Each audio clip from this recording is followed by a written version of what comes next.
শুভ পৌষ সংক্রান্তি আবার একটা নতুন ভিডিওতে তোমাদের সকলকে স্বাগত জানাচ্ছি।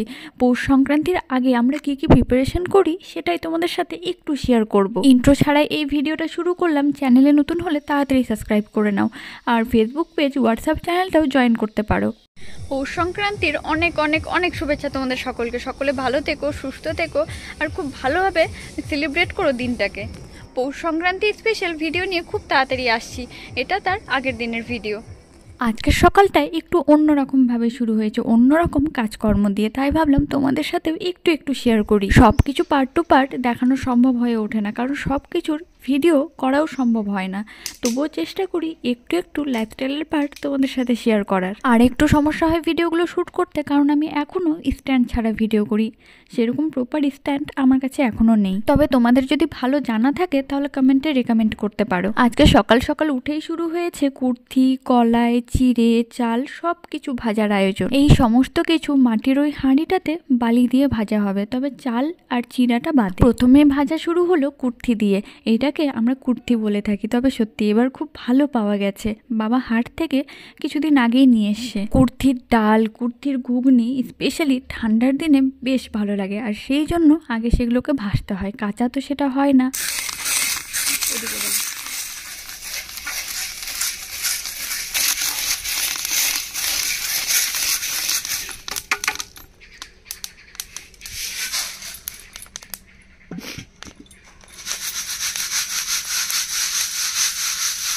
যেহেতু বালির মধ্যে ভাজা হয়, তাই বালিটাকে এইভাবে চালনি দিয়ে ঝরিয়ে নিতে হয়।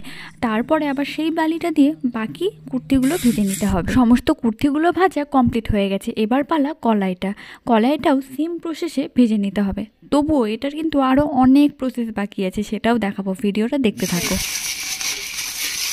এটাকেও বালির মধ্যে ভেজে চালনি দিয়ে বালিটাকে ঝরিয়ে নেওয়া হলো। তারপরে আবার সেই বালিটা দেওয়া হলো বাকি কলাইগুলো ভাজার জন্য। কুর্তি কলাই তো ভাজা হয়ে গেল, এবার চিড়েটাও ভাজা হবে। সেই জন্য আমি চলে গেলাম চিড়ে আনতে। পৌষ সংক্রান্তিতে চিড়ের মোয়া করা হয়, আর সেই জন্য চিড়াটাকে তো আগে ভাজতে হবে। তবে চিড়াটাকে কিন্তু বালি ছাড়াই ভাজা হচ্ছে, শুধু মাটির হাঁড়িটার মধ্যে।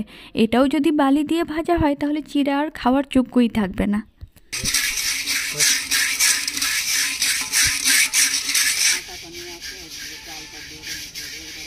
ভিডিওটা দেখতে দেখতে তোমরাও একটু কমেন্টে বলো যে তোমরা পৌষ সংক্রান্তি স্পেশাল কী কী প্রিপারেশন করো, আর তোমাদের কী কী রিচুয়াল মানা হয়।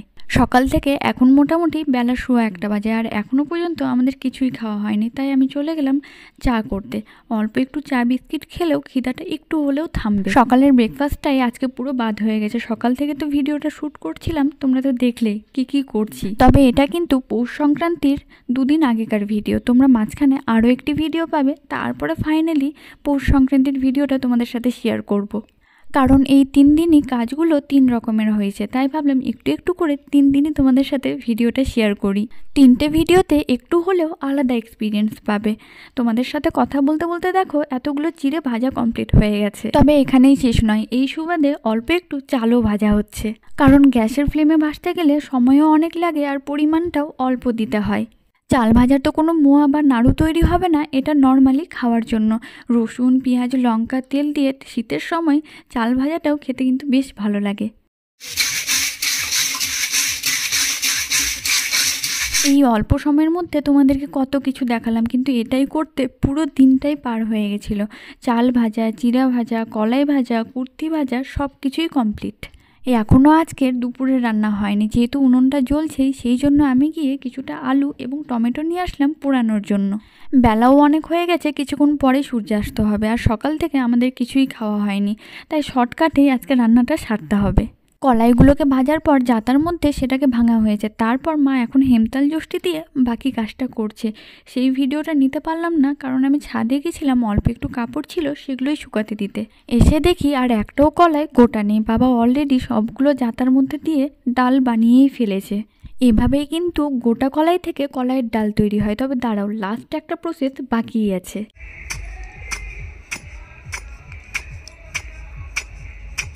সবগুলো কলাই ভালোভাবে ভাঙাও হয়ে গেছে, আর দেখো ডালগুলো কি সুন্দরভাবে বেরিয়ে এসছে।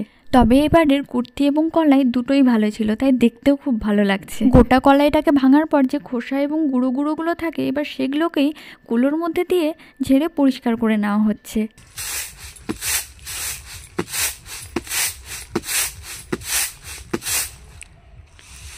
তার পাশাপাশি এদিকে আগুনের মধ্যে আলুগুলোও পুড়তে দেওয়া হয়েছে। আর ফাইনালি আমাদের হোমমেড কলাইয়ের ডাল রেডি হয়ে গেছে বলতে পারো। গোটা কলাই থেকে শুরু করে ডাল বানানো পর্যন্ত মোটামুটি সব প্রসেসই তোমাদের সাথে শেয়ার করলাম। আর দেখো কি সুন্দর লাগছে দেখতে, একেবারে কিনা কলাইয়ের ডালের মতো। তবে জাঁতা দিয়ে ডাল ভাঙার প্রসেসটা তোমাদের সাথে শেয়ার করতে পারলাম না, সেটাও দেখালে একেবারে কমপ্লিটলি দেখানো হতো।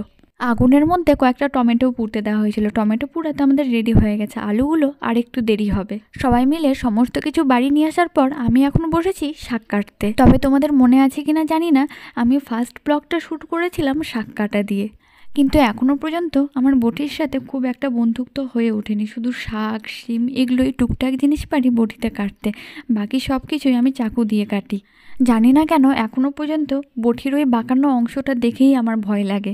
অনেক ভিডিওতে তোমরা কমেন্ট করো আলপনা ডিজাইন, টুকটাক রেসিপিগুলো বলে ভালো লাগে, কিন্তু সত্যি কথা বলতে এখনও আমার অনেক কিছু শিখতে বাকি। তবে এটাও ভেবে ভালো লাগে কিছুটা তোমাদেরকে শেখাবো, কিছুটা নিজে শিখবো, আর কিছুটা তোমাদের দ্বারাই আমি নিজে শিখবো। সে একটুই হোক, তোমরা আছো বলে তোমাদের সাথে গল্প করতে করতে কাজগুলো খুব সহজে হয়ে যায়। শাকগুলো কাটাও হয়ে গেছে, কিছুটা কলাইয়ের ডাল জল দিয়ে প্রেসার কুকারে সিদ্ধ দেওয়া হলো। এদিকে সর্ষের তেলের মধ্যে দেওয়া হয়েছে 5 ফোড়ন, কিছুটা রসুন থেতো করে, পেঁয়াজ কুচি এবং কয়েকটা লঙ্কা ফাটিয়ে দেওয়া হয়েছে।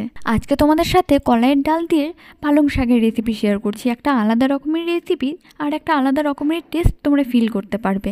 ডালটা ভাঙার সময়ই মা বলছিল রেসিপিটা একটু ট্রাই করা যাক। সব কিছু যখন ভাজা ভাজা হয়ে আসবে, শাকগুলোও সেটার মধ্যে অ্যাড করা হলো। এবার দিতে হবে পরিমাণ মতো লবণ এবং হলুদ। সব কিছুকে ভালোভাবে মিশিয়ে নিয়ে কিছুক্ষণের জন্য নাড়াচাড়া করতে হবে।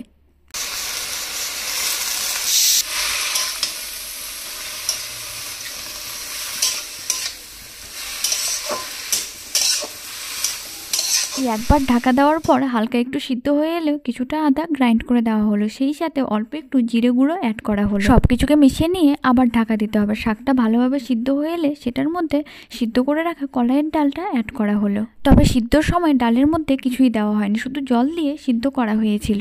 সব কিছুকে নাড়িয়ে চাড়িয়ে মিশিয়ে নেওয়ার পর কিছুক্ষণ ফুটাতে হবে। ব্যাস কমপ্লিট আমাদের পালং শাক দিয়ে কলাইয়ের ডালের রেসিপি। এটা যেমন খুব অল্প সময়ের মধ্যে খুব অল্প উপকরণ দিয়ে খুব সহজেই হয়ে যায়, ততটাই খেতেও কিন্তু ভালো হয়েছিল। তোমরা ট্রাই করতে পারো। এই হলো আমাদের শর্টকাট আজকে সাদামাটা লাঞ্চ মেনু। পালং শাক দিয়ে কলাইয়ের ডাল, আলু পোড়া এবং সেই সাথে টমেটো পোড়া। আমরা স্নান সেরে আস্তে আস্তে দেখি সকলের প্রায় খাওয়া হয়ে গেছে, তাই আমিও দেরি না করে এবার খেতে বসলাম। তোমরা ভিডিওটা দেখতে থাকো, আমি তাড়াতাড়ি করে খাওয়া দাওয়াটা সেরে নিচ্ছি। একটু পরেই সন্ধ্যা হয়ে আসবে, আর এখন এই সময় ভাত খেলে একটু বেশিই ঠান্ডা লাগে। স্নান খাওয়া সারতে সারতে দেখি ঘড়িতে এখন বাজে 4টে। কিছুটা খাবার নিয়ে আসলাম ছাদে টুনিকে দেওয়ার জন্য। তোমাদেরকে তো সেদিন শর্টে দেখিয়েছিলাম টুনা হঠাৎ করে ছাদ থেকে পড়ে যায়, সেই জন্য আজকে ওকে ছাদে নিয়ে আসিনি। পুরো দিন ড্রামের মধ্যেই রেখেছি। সকালের দিকে একটু ছটপট করছিল বেরোনোর জন্য, এখন গিয়ে দেখি পা লম্বা করে শুয়ে আছে। পৌষ সংক্রান্তির অনেক শুভেচ্ছা তোমাদের সকলকে। জানি পৌষ সংক্রান্তির ভিডিওটা আসতে হয়তো একটু দেরি হবে, তাহলে চ্যানেলে নজর রেখো আর ভিডিওগুলো অবশ্যই দেখো। আশা করছি তোমরা সকলে খুব ভালো আছো এবং খুব ভালোভাবে দিনটাকে এনজয় করেছো। কয়েকটা কাপড় চোপড় আছে, সেগুলোকে নিয়ে আর টুনিকে খাওয়া দাওয়া করিয়ে দিয়ে দেখি যদি পারি তাহলে ওকে ধরে নিয়ে আজকে একেবারে নিচেই চলে যাব। তাহলে ভিডিওটা দেখতে থাকো, আবার তোমাদের সাথে কিছুক্ষণ পরে দেখা হচ্ছে। শয়তান টুনি লড়ালড়ি করতে করতে টুনাকে বারবার ছাদ থেকে ফেলে আর একা একা বসে আছে। দেখো, সেই সকাল থেকে ভিডিওটা শুরু করেছিলাম, দেখতে দেখতে সন্ধ্যা নেমে এলো। Good evening everyone. তবে দাঁড়াও, টুনার অবস্থা কেমন সেটাও তোমাদেরকে দেখাচ্ছি। এই দেখো, ঘরের মধ্যে চুপটি করে বসে আছে, তবে পা দুটো এখন অনেকটাই স্বাভাবিক হয়ে গেছে। অনেকবার ওষুধ লাগিয়েছি, হয়তো একটু আরামই পেয়েছে। এই একটা পা তো ছোটোবেলা থেকেই বসাতে পারতো না, খুঁড়িয়ে খুঁড়িয়ে হাঁটতো, সেটা তো ওরকমই আছে। কিন্তু আরও একটা পা যেটা ফুলে গেছিলো সেটা দেখছি অনেকটাই স্বাভাবিক হয়ে গেছে, ফুলাটাও কমেছে। আর ওকে বেশি করে হাঁটতেও দিচ্ছি না, বসে থাকুক, তাও ভালো থাকুক। অত উপর থেকে পড়েও যে সুস্থ আছে সেটাই অনেকক্ষণ বসে আছি ওর কাছে। এবার দেখি একটু খাওয়ার দাওয়ার দিকেও যেতে হবে। সকালে তোমাদেরকে কুর্তি ভাজাটা দেখালাম, আর সেটারই মা একটু ঘুগনি করেছে, বাকি কুর্তিটার ডাল করা হবে। তবে এরকম কুর্তির ঘুগনি মাঝে মধ্যে বেশ ভালো লাগে খেতে। রেসিপিটা আজকে আর শেয়ার করলাম না, ভিডিও এডিটের কিছুটা কাজ ছিল। তাহলে রাতের খাওয়া দাওয়াটাও সেরে নিচ্ছি, আবার দেখা হবে তোমাদের সাথে নেক্সট নতুন কোনো ভিডিওতে। যদি ভিডিওটা একটুও ভালো লাগে ছোট্ট একটা লাইক করো, শেয়ার করে দিও, কমেন্টে নিজেদের ওপিনিয়নটাও বলতে পারো। চ্যানেলে নতুন হলে সাবস্ক্রাইব করো, ফেসবুক এবং হোয়াটসঅ্যাপটাও জয়েন করতে পারো। Thank you for watching.